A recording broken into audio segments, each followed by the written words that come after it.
할렐루야, 할렐루야. 여러분 가슴에 손을 얹고 저를 따라해 주시기 바랍니다. 나는 하나님께 사랑을 받으며 하나님께 가치 있는 존재다. 다시 한번요. 나는 하나님께 사랑을 받으며 하나님께 가치 있는 존재다. 새벽이라 좀 서로 부담스럽긴 한데요. 우리 앞뒤 좌우 우리 성도님들을 향해 이렇게 축복합니다. 손을 뻗어. 당신은 하나님께 사랑을 받으며 하나님께 가치 있는 존재입니다. 우리 다른 분들을 향해서요. 당신은 하나님께 사랑을 받으며 하나님께 가치 있는 존재입니다. 아멘. 하나님께서 우리 성도님들 한 분 한 분을 사랑하시며 가장 가치 있는 존재로 인정하고 여겨주심을 항상 기억하시기를 바랍니다. 오늘 우리가 살펴보려고 하는 이 고린도전서 15장은요, 일명 부활장이라고 부르기도 합니다. 이 예수 그리스도의 부활을 다루고 있기 때문에 쉽게 넘어갈 수 있는 본문이라고 생각할 수 있지만요, 사실은 그렇게 만만한 본문은 아닙니다. 신학적으로 굉장히 난해하고 또 까다로운 본문이 오늘 고린도전서 15장입니다. 시간이 되는 대로 오늘 본문을 좀 살펴보도록 하겠습니다. 먼저 이 1절부터 12절까지는 이 예수 그리스도의 이 부활에 대해 바울이 다시 한번 상세히 기록하고 있는 것을 볼 수 있습니다. 이 기독교에 있어서 가장 중요한 핵심은 이 부활입니다. 이 기독교에 있어서 가장 중요한 신앙이 이 부활 신앙이다라는 것이죠. 우리에게 이 부활과 구원이 보장되지 않는다면, 우리가 예수님을 믿음에도 우리에게 부활과 구원이 보장되지 않는다면은 우리가 예수님을 믿을 필요가 없는 것이죠. 그러나 우리가 예수 그리스도를 나의 구주, 나의 하나님으로 고백하고 영접하게 되면은 우리에게 구원과 부활이 보장이 되는 것입니다. 우리의 어떠한 것 때문이 아니라 이 하나님의 약속하심과 이 예수 그리스도의 대속하심으로 말미암아 이 값없이 얻어지는 은혜인 것이죠. 자, 그렇기 때문에 사도 바울은 이 복음에 대해서 하나님께서 값없이 주시는 선물이다, 하나님께서 값없이 주시는 은혜다라고 고백하고 있는 것입니다.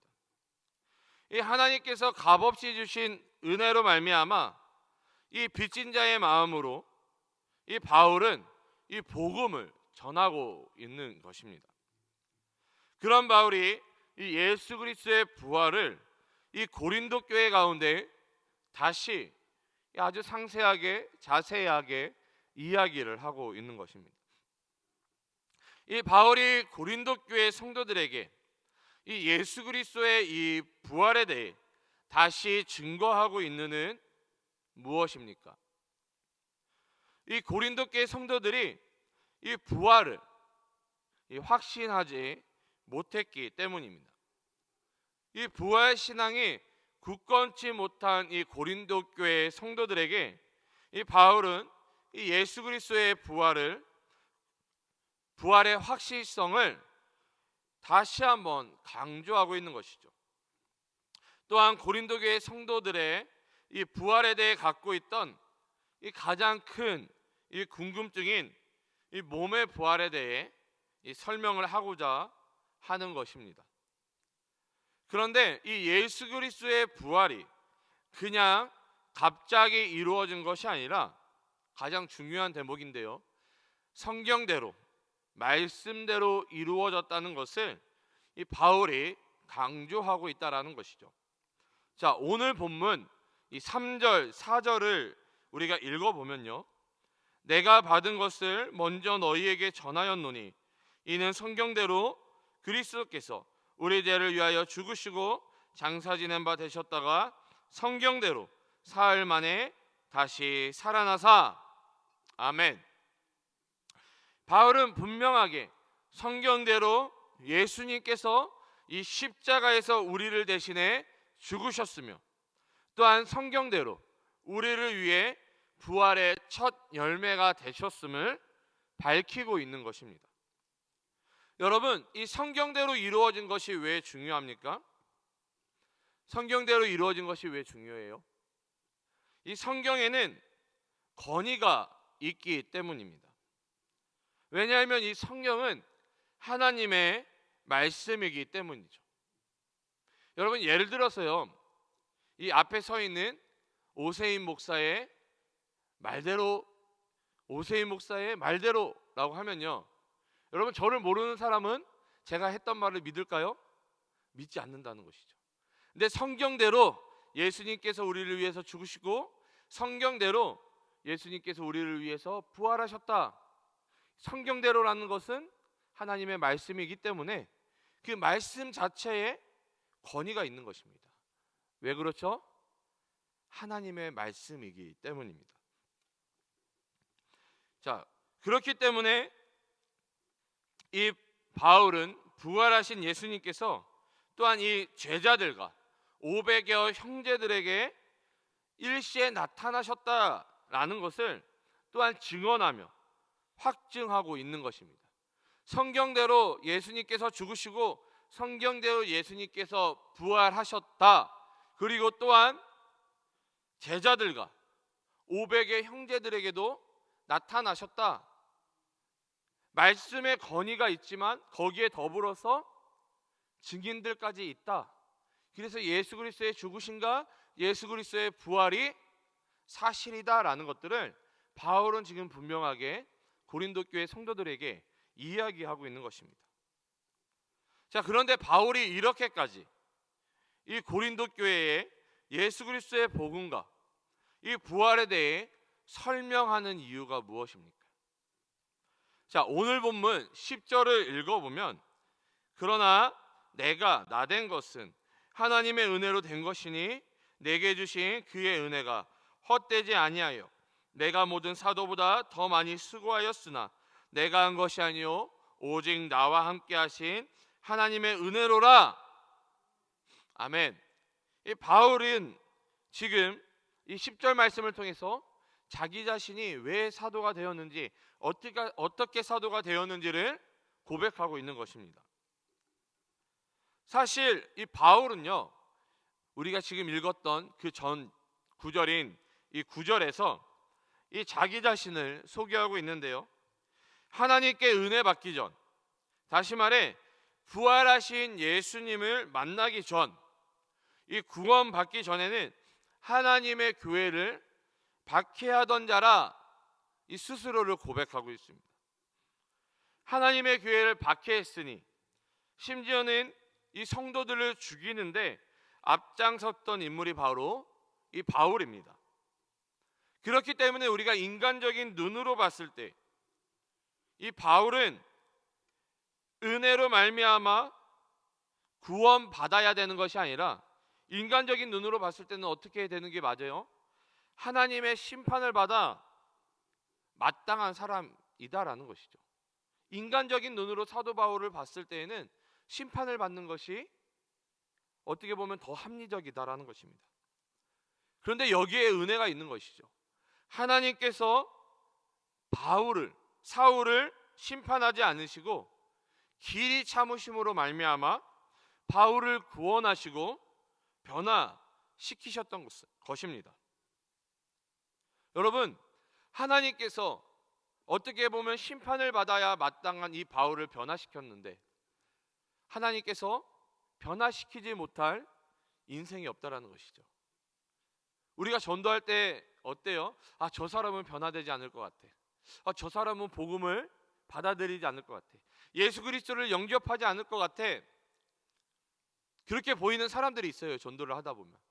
그런데 이 초대교회 때 하나님의 교회를 박해하고 심지어는 그리스도인들을 잡아 옥에 가두고 죽이기까지 했던 이 사울조차도 하나님께서 변화시키셔서 이방인의 그릇으로 하나님께서 사용하시는데, 하나님께서 사람을 만지시고 변화시키시면은 못 변화시킬 인생이 없다라는 것입니다. 그렇기 때문에 나를 의지하는 것이 아니라 복음을 의지함으로, 또한 하나님을 의지함으로, 성령님을 의지함으로 우리가 전도하기에 힘쓰고 앞서야 한다라는 것이죠. 이 사람이 변할까 변하지 않을까 염려하고 두려워하는 것이 아니라 우리는 그저 예수 그리스도의 복음만을 전하고 그 결과는 하나님께 맡겨드리는 것입니다. 우리가 하나님을 의지함으로 기도할 때에 변하지 않을 것 같은 우리 가족이 변화되는 것이죠. 아무튼 이 바울은요, 자기 자신이 하나님 앞에, 또한 성도들 앞에, 교회 앞에 어떠한 존재인지를 분명히 자각하고 있었던 것입니다.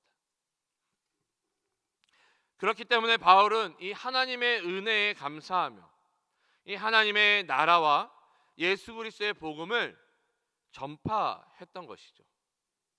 때로는 풍랑을 만나고 죽을 뻔한 여러 번의 고비를 넘기며, 또한 매를 맞고 옥에 갇힘에도 불구하고 그 하나님의 은혜가 너무나도 감사해서 예수 그리스도의 복음을 전하고 하나님의 나라와 하나님의 영광을 구했던 것입니다.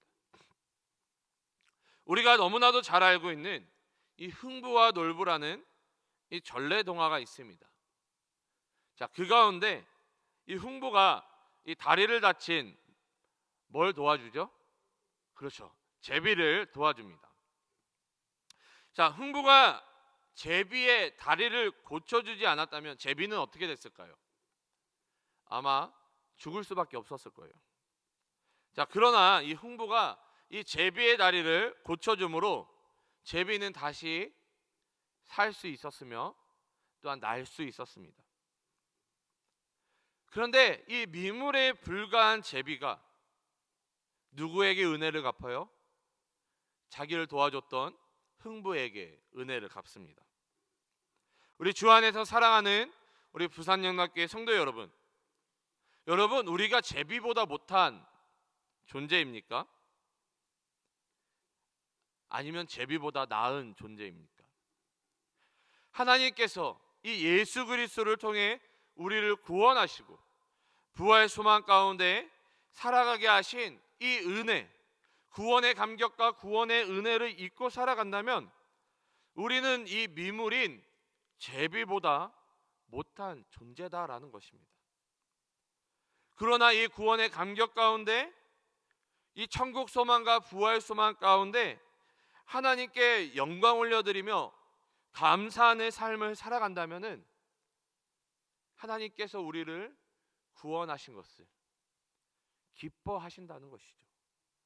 하나님이 우리를 구원하신 이유, 우리를 사랑하시기 때문인데, 그 사랑하신 가운데 우리가 그것들을 다시 하나님께 감사함으로 기뻐함으로 나아간다면은 우리를 구원하신, 우리를 사랑하신 하나님께서 더욱 기뻐하실 거다라는 것입니다.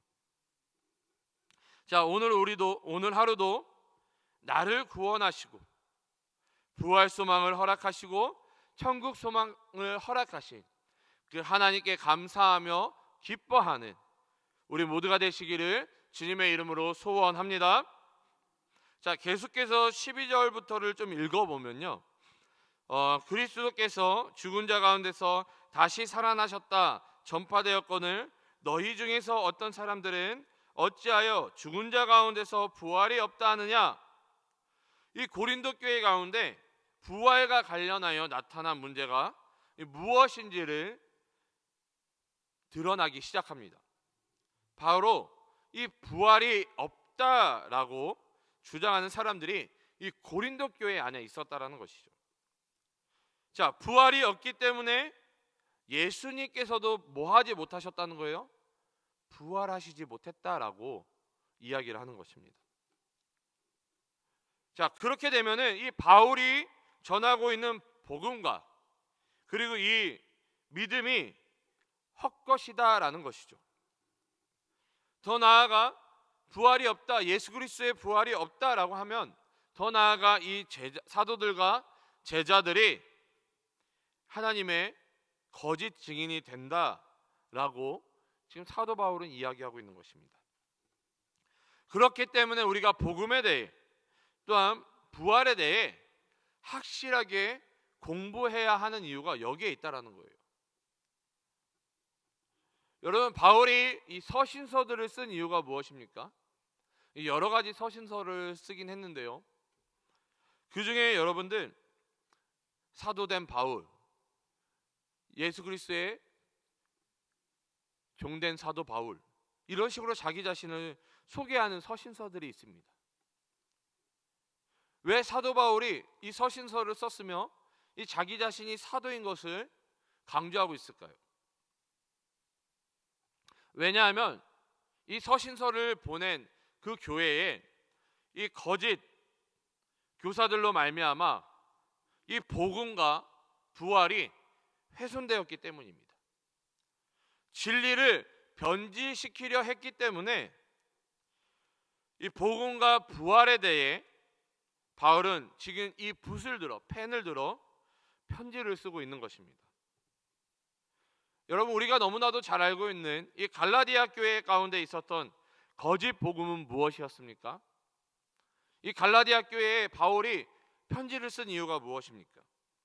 이 예수 그리스도를 믿는 것과 더불어 율법과 할례를 행해야만 구원을 받을 수 있다라고 이 복음을 변질시켰던 거짓 교사들이 있었기 때문입니다. 이 예수 그리스도 외에 다른 플러스 알파가 필요하다라는 것이죠. 여러분, 이 말은요, 사실 예수 그리스도 외에 플러스 알파가 필요하다라는 이 말은 뭐예요? 예수 그리스도만으로는 구원을 이룰 수 없다, 예수 그리스도만으로는 부족하다라는 이야기와 마찬가지입니다. 예수 그리스도만으로 구원을 이룰 수 없고 부족하다라면은 여러분, 예수님의 십자가의 죽으심 또한 의미 없는 죽음이 되어버리는 것입니다. 그렇기 때문에 바울은 집요하리만큼 오직 예수 그리스도를 믿음으로 말미암아 의롭다함을 얻는다는 이 이신칭의, 이신득의를 강조하고 있는 것이죠. 계속해서 19절 20절을 읽어보면, 만일 그리스도 안에서 우리가 바라는 것이 다만 이 세상의 삶뿐이면 모든 사람 가운데 우리가 더욱 불쌍한 자이리라. 그러나 이제 그리스도께서 죽은 자 가운데서 다시 살아나사 잠자는 자들의 첫 열매가 되셨도다. 아멘. 바울은 우리에게 이 부활 소망이 없다면, 이 천국 소망이 없다면 예수 그리스도를 믿는 것이 너무나도 불쌍한 일이다라고 이야기를 하는 것입니다. 그러나 예수님께서 부활하셨기 때문에, 부활의 첫 열매가 되셨기 때문에 우리가 예수님을 믿을 만한 충분한 이유가 된다라는 것입니다. 부활 소망이 있기 때문에, 천국 소망이 있기 때문에 예수님을 믿을 만한 충분한 가치가 있다라는 것이죠. 여러분, 이 땅에서는 소망이 없을지라도 예수 그리스도를 믿음으로 말미암아 우리에게는 부활 소망과 천국 소망이 있는 것입니다. 그렇기 때문에 이 땅의 것들을 붙잡으려고 하는 것이 아니라 하늘의 신령한 것들을 붙잡고 그것을 향해 나아가는 우리 모두가 되시기를 주님의 이름으로 축복합니다. 네, 원래 준비한 설교가 조금 더 있는데요, 조금 더 하면은 시간을 많이 제가 잡아먹을 것 같아서 여기까지 설교를 마무리하고 내일 그 뒷부분을 조금 더 살펴드리도록 하겠습니다. 우리 주 안에서 살아가는 우리 부산영락교회 성도 여러분, 오늘 하루도 우리가 함께 나누었던 말씀들을 기억하시면서 이 천국 소망과 부활 소망 가운데, 또한 세상에 소망을 두고 살아가는 것이 아니라 오직 하나님께 소망이 있음을 깨닫고 붙잡는 우리 모두가 되시기를 소원합니다. 특별히 오늘 기도하실 때에 구원의 감격을 회복시켜 주시고 천국 소망과 부활 소망을 온전히 붙잡고 하나님께 감사와 기쁨으로 살아가는 그런 인생들 되게 해달라고 또한 결단하며 기도하시기를 바랍니다. 기도하겠습니다. 사랑과 은혜가 충만하신 주님, 너무나도 감사드립니다. 오늘도 우리에게 새 생명을 허락하여 주시고 새 날을 허락하여 주시며 특별히 또한 이 아침을 하나님 허락하여 주셔서 깨워 주셔서 하나님 앞에 나와 예배하며 찬양하며 또한 말씀 가운데 기도하게 하심을 너무나도 감사드립니다. 하나님, 오늘 함께 나누었던 이 말씀처럼 하나님 우리 안에 예수 그리스도의 복음으로 말미암아 부활 소망과 천국 소망을 허락하여 주시고 구원의 감격함으로 말미암아 우리에게 허락하신 부활 소망과 천국 소망으로 말미암아 하나님께 항상 감사하며 기뻐하는 삶을 살아가는 우리들 되게 도와주시옵소서. 특별히 그 사도 바울의 고백처럼 나의 나 된 것은 오직 하나님의 은혜라 그렇게 고백하며 결단하며 나아가는 우리들 되게 도와주시옵소서. 하나님, 이 땅에는 소망이 없음을 깨닫게 도와주시고 우리의 유일한 소망이신 예수 그리스도를 온전히 붙잡는 우리 부산영락교회 우리 귀한 성도님들 되어질 수 있도록 주님 은혜를 더하여 주시옵소서.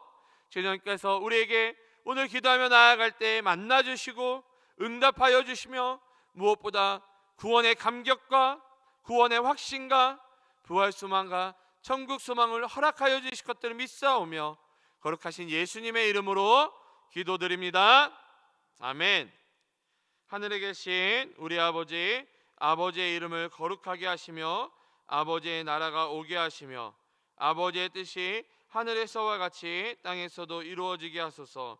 오늘 우리에게 일용할 양식을 주시고 우리가 우리에게 잘못한 사람을 용서하여 준 것 같이 우리 죄를 용서하여 주시고 우리를 시험에 빠지지 않게 하시고 악에서 구하소서. 나라와 권능과 영광이 영원히 아버지의 것입니다. 아멘.